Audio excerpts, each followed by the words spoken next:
Complaint करा जायचं. चलिए पोच आगे मैं सब पीछे.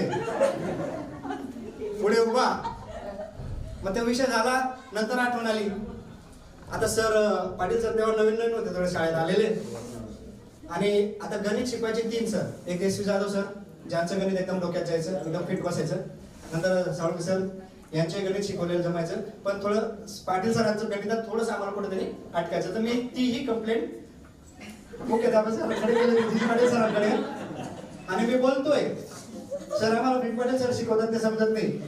आणि सर्व विद्यार्थ्यांच्या मागे सर उभे होते.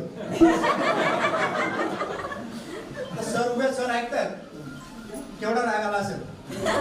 पण त्यांच्याकडनं तेव्हा एक गोष्ट शिकायला भेटली, संयम किती महत्वाचा असतो.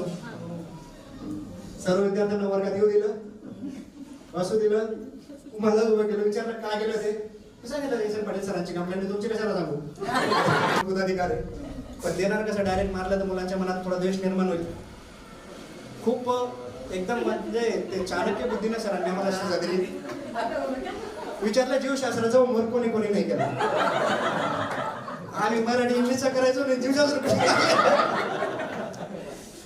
पण एकच मुलगी हुशार होती, एकटी सुरेखाने केलेला होता होमवर्क. बाकी सर्व उभे, सुरेखा एकटी बसलेली.